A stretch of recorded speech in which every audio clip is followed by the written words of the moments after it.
So let's start with the basics, Michael. Who was Du Fu? When and where did he live? Well, I know you are also interested in these wider questions that you mentioned at the beginning, Pete, which is about our knowledge of China in the West. And actually, I was reading a thing that Steve Tsang wrote in the Sunday Times not long ago, and he said our knowledge of China and Chinese civilization in the West is kind of woefully ignorant. And so one prefaces, and it's nobody's fault, it's just the way that it works here. And so these great figures like Du Fu, who is in the Eastern world, is as great a figure as, if not more so, than Shakespeare or Dante, because he's part of the creation of the value system of China, if you like, the traditional value system. We don't know about them here. And the tradition of poetry in China is the oldest living tradition of poetry in the world. The Book of Songs, the great anthology of poems about love and war and so on, and work, the oldest bits of that are older than the Iliad and the Odyssey. So this is a very great poetic tradition, at the top of which many people see Du Fu as being, well, you know, along with Li Bai and one or two of his contemporaries, the greatest. And that's partly because Chinese people tend to think of the Tang dynasty, which is sort of 600 to 900, as being the great period of Chinese history. I can vouch for that myself, because I once went with a film crew and did a Vox Pops in a big shopping mall in Shanghai. And for about an hour or so, I just asked ordinary Chinese people, what's your favorite period of history? And their answer was the Tang dynasty. And you ask them why, and they said, well, the culture was so brilliant, and it was when China went out to the world and the world came to China. But most of all, the poetry.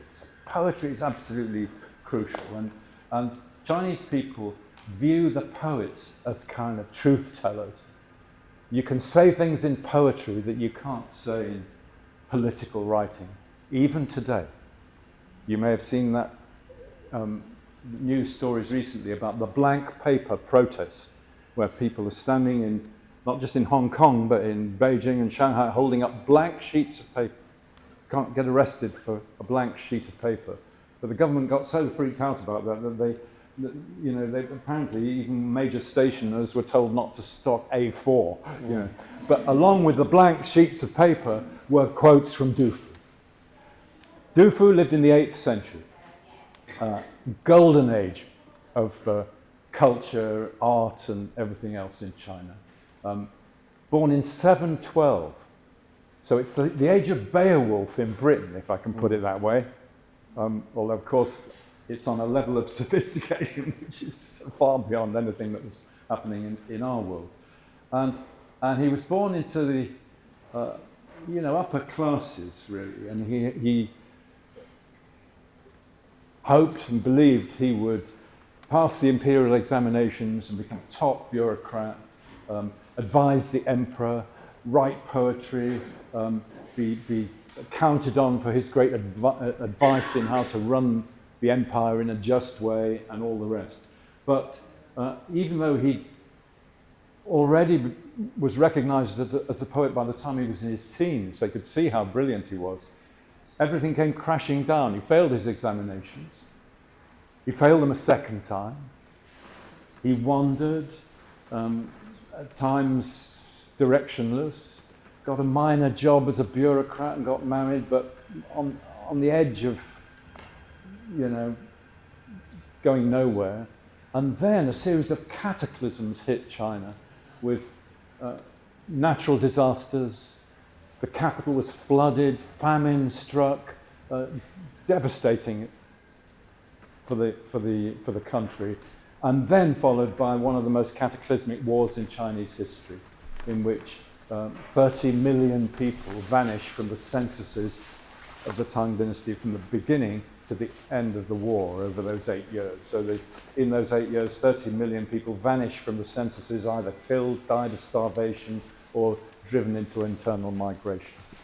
And Du Fu's life is conditioned by that.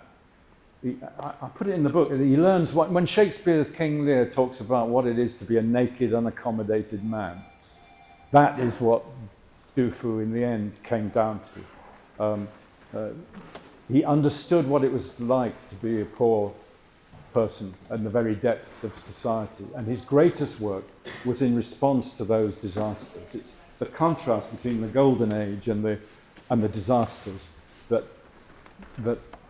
create his greatest work. And he curates his own, even though he died in obscurity, he curates his own work. And there's very little before the war. It's as if he realized that he found his voice in the war. Can I read a poem from the war? Yes, I was going to ask you to read some poems. I mean, I should probably read you a little bit of the book is a travelogue. You know, I follow in his footsteps, staying in two-bit hotels in Gongyi and all the rest, but we'll come to that later. This gives you an idea of what's happened. The capital is devastated by floods and famine. 60 days of floods. Huge numbers of people are dying of starvation. Food supplies broken down.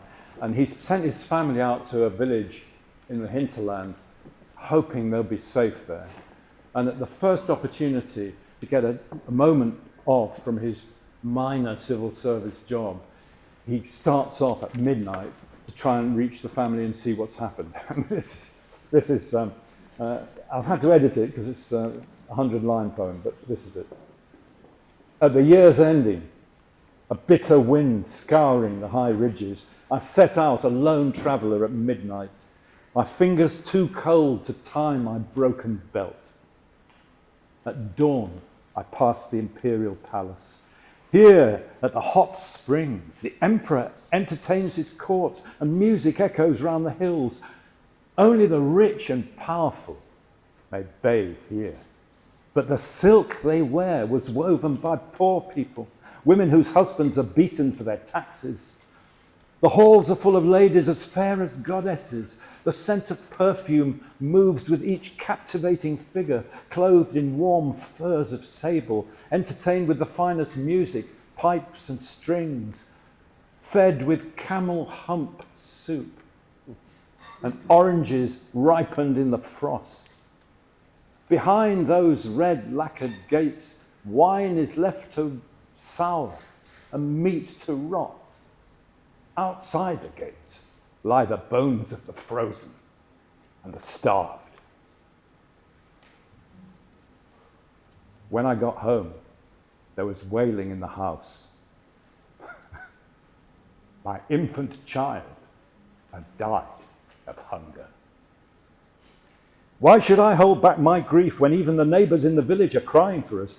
I'm ashamed of being a father, so poor that I caused my son to die for lack of food. How could I know that the autumn harvest still couldn't save the poor from disaster?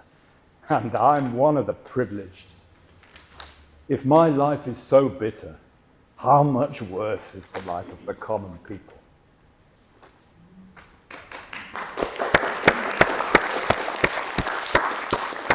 So, I mean, he wrote poems, a huge variety of poems, and some of them were funny. I mean, he wrote poems about, you know, planting lettuces and failing for them to sprout, or, you know, cold noodle soup. It's a wonderful poem about the taste, and you know, building a fence, building a thatched cottage, encountering a deer at the end of his garden and recognizing the kinship with other animals, sustainable farming, looking at the eggs of fish on a market stall. He wrote about everything, along with the great cosmic visions of humanity. But the war poems are a powerful part of it. And I found, and I tried in the book, perhaps unwisely, because I'm not a sinologist, of course, to compare with, you know, the European poets, for instance, in First World War. You know, Freud wrote this famous article in 1915 on mourning and melancholia. And it's right at the moment when people realize that the ideals and the value system of the West, that everything has been devastated by this futile and cruel war. And Freud obviously searching his own interior landscape, as it were, says that it's you can mourn for an ideal of civilization as powerfully as you can for somebody close to you that you love. The sense of loss can be as huge. And that's what Du Fu eventually works to. Just a very short poem to underline that. Some of his most famous poems were written at this time. And he wrote one poem called Spring Scene. And by now the capital has fallen to the rebels. And vast numbers of people are dead. The imperial family has fled. The palaces are deserted and boarded up in the Serpentine. And one day he goes furtively, he says, for a walk past the palaces.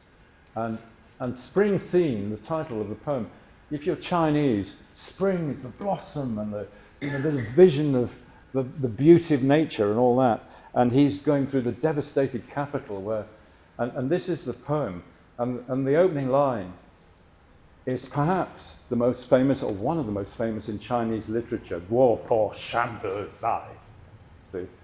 The state is destroyed, but the country remains. In the city, in spring, grass and weeds grow everywhere. Grieving for the times, even the blossom sheds tears. Hating the separation, birds startle the heart. The beacon fires have been burning for 3 months now. A letter from home would be worth 10,000 in gold. And scratching my head, my white hair's getting thinner. Soon it won't hold a hairpin. Great piece of Du Fu, going from the huge picture to the very close picture.